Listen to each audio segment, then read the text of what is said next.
makanya sabda Rasulullah SAW mengatakan bagi siapa yang cerdas untuk meneliti kehidupan, sesungguhnya mereka adalah orang yang selalu mengingat akhirat. Jadi kecerdasan akan menyiapkan kehidupan setelah kematian itu adalah kecerdasan hakiki. Tentu juga penghibur yang dibutuhkan oleh keluarga musibah atau yang meninggal itu, terutama setelah dikuburkan atau sebelum dikuburkan sampai ke pemakaman yang sifatnya itu menghibur dari keluarga musibah tersebut. Jadi kita kirimin, kita nemenin, kita ngeringanin. Nah ini yang ditunjukkan oleh fadilah dari Rasulullah SAW, ya, bahwa barang siapa mengiringi jenazah seorang muslim dengan didasari iman, ingin mengharapkan pahala dari Allah. Jadi kita harap pahala, bukan cuma pengen ngeringanin atas dasar lihat, ya. Wah, aku pengen lihat orang nih kalau harus belajar kayak gini, lihat orang baik sama dia. Bukan cuma itu, mungkin awal-awal perlu dipaksain kayak begitu. Ya orang namanya belajar, sholat aja dulu perlu dipaksain untuk memulai satu kebaikan. Itu perlu adanya dorongan duniawi.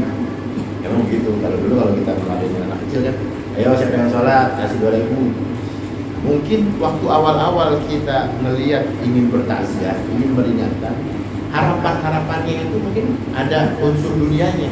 Gak enak lah kalau nggak hadir, gak enak kalau nggak dilihat, kita tetangga dekat, kita saudara dekat, kita teman dekat. Jadi dasarnya itu bukan karena Allah, dasarnya itu karena gak enak. Nah untuk melatih itu dengan niat, melatih itu emang paksaan jiwa manusianya ada. Tapi kalau kita udah belajar, sayang kalau kita gagal ngamalin bahwa semua itu bermuara atau akan berakhir di atas niat kepada Allah Subhanahu wa Ta'ala. Jadi udah bukan lagi zamannya kita pakai iming-iming, apalagi sampai tahu fadilahnya seperti yang Rasulullah SAW sampaikan. Ya. Karena apa? Karena lalu ia tetap berada di dekatnya, kata Rasulullah, hingga mensolatkan. Selesai dari pemakamannya, maka ia akan pulang dengan membawa 2 qirat pahala, ya. Satu qiratnya seperti gunung Uhud. Bayangin, qirat yang dikatakan itu pahala gunung Uhud. Jadi kalau pergi ke Madinah, gedenya Masya Allah, tidak ada ini. Jadi kita bayangin ya, gunung. 2 qirat itu 2 gunung berarti. Iya, kalau kita baru sampai mandiin, kasihannya baru sampai nyolatin, baru sampai 1 qirat. Kalau kita nganterin sampai ke kuburan, itu 2 qirat. Ini sebetulnya harus jadi motivasi kita kalau ada yang musibah.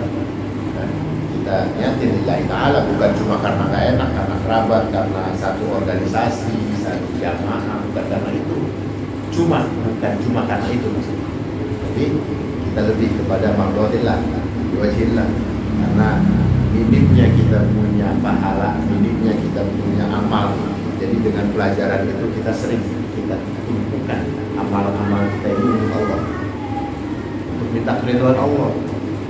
Jadi karena kan kita udah tua, kita udah berumur, kita udah waktunya banyakin amal. Apalagi di zaman-zaman yang serba Masya Allah, ujian kita banyak banget mengumpulin amal. Yang ini jadi ngilangin amal, ini nambahin dosa, ya. Ini melunturin sedekah kita. Ini fenomena zaman sekarang banyak banget wadah-wadah ngancurin amal. Emang setan itu nggak pernah libur untuk ngurangin.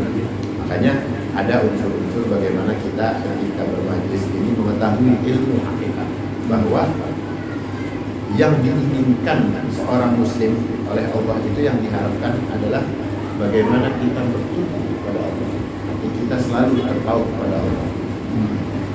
Apalagi nyorein udah umur udah di atas 40, itu kudu hati-hati. Bagaimana umur 40 itu harus jadi barometer istiqomahnya kita, agama kayak gimana, perjuangan kita, nawaitu kita. Ini salah satunya harus jadi dorongan dengan ilmu-ilmu yang sederhana. Kayak kita ziarah orang sakit kemarin yang kita bahas, luar biasa kan, pahalanya banyak. Habis itu takziah.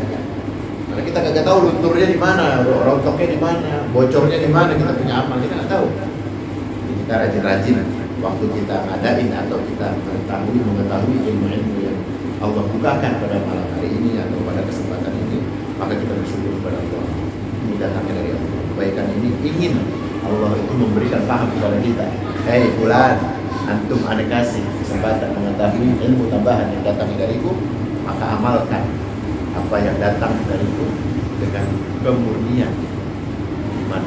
Jadi kita tuh betul-betul kalau baru tahu, baru mendapatkan fadilah-fadilah itu, hikmah-hikmah, kita betul-betul harus bersyukur, ya Allah, alhamdulillah kita baru bisa mentadaburi bagaimana nikmatnya mengurangi rasa sedihnya keluarga orang, gitu kan. Kita bakal tahu nanti bagaimana kita itu waktu ngalamin hal yang sama. Ya Allah, rupanya begini ketika orang nganterin, ya kita udah meninggal, orang nganterin ada yang cekak-cekik, aduh dulu aku begitu kan. Amal itu kan kembali apa seperti apa yang kita perbuat. Mungkin kita kurang ikhlas, ya Allah, di atas banyak banget yang nganterin romannya cuma karena roman dunia doang, gak enak sama itu, gak enak sama ini, gak enak.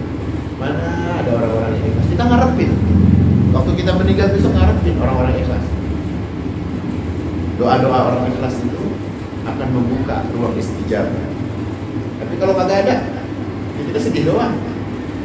Padahal satu amalan yang berkaitan dengan orang mukmin itu akan kembali 10 kali. Man amila sholihan falinafsihi wa man asa'a fa'alaiha. Siapa yang berbuat kebaikan itu untuk dirinya sendiri kebaikan itu. Dan sebaliknya, siapa yang berbuat keburukan ya kembali sama dirinya sendiri. Itu gambaran Al-Quran kasih tahu kita, kalau kita ntar pas meninggal tahu-tahu ada yang cekak-cekik, ada yang cuma karena mungkin ya aku yang begini dulu. Kembalinya kan kepada dirinya sendiri. Ya doa sih doa, amin-aminnya cuma amin doang. Ini jangan sampai bilang tadi ini jadi satu sisi motivasi kita supaya lebih memperbaiki akhlak dalam takziah kita. Dan Rasulullah SAW juga bersabda, man azza musaban falahu mithlu ajri.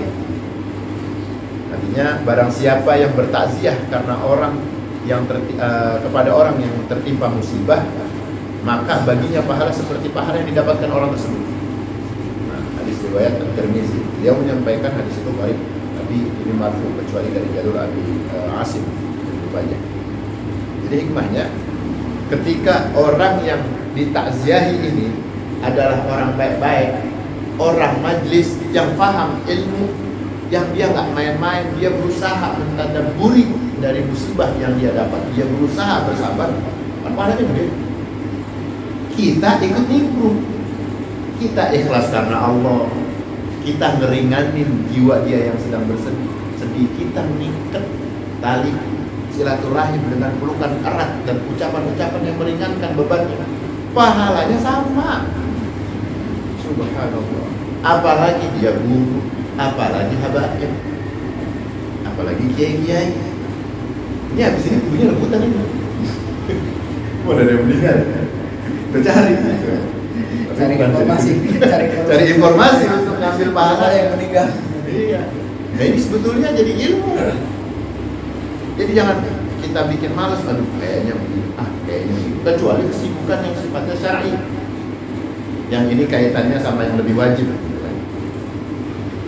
Ya, misalnya mentang-mentang sih habis tahu ilmu ini, anak bini lagi perlu dia, baru pengen ngambil pahala. Lah, ini yang nyungsang jadinya.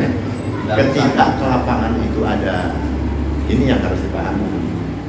Jangan perintah ibu diabaikan, perintah apa istilahnya kewajiban sama anak, sama istri, sama orang tua yang masih ada, sama mertua yang masih sehat. Tiba-tiba lagi punya kebutuhan, mau ada yang mati, ada yang meninggal, kemudian tak dulu dah. Itu harus dipisah. Jika kebutuhan itu jauh dari wajib, ya lebih utama, niat kita aja udah sampai. Apalagi sekarang enak. Ada HP ya, kita ngeringani lewat HP, kita telepon, kita perhatian lewat keluarga sahibul musibah. Ini salah satu yang membuat nawaitu kita lillahi ta'alanya sampai. Nah ini nggak menutup kemustahilan bahwa amal orang yang tulus walaupun dia tidak hadir jauh lebih utama daripada yang hadir. Yang hadir kagak tahu ilmunya, yaitu dia karena dunia, karena ini, karena itu, karena itu. Tapi orang yang punya kewajiban double, di rumah ada yang lebih wajib, tahu-tahu dia mendoain ikhlas, dia baca tulisan-tulisan di WA, ya dia doain tulus, dia fatihah tulus, bukan cuma postingan-postingan meme doang, tikung dari lahir berduka dibaca, kudunya jadi apa? Jadi wasilah doa. Kita kalau ngirim ada yang meninggal, baca doanya, jangan cuma share copy paste. Laruhnya sampai mana coba? Cuma di tulisan doang, boleh dibaca. Ini yang perlu diingat. Ini yang perlu diperbaiki dari akhlak-akhlak zaman sekarang.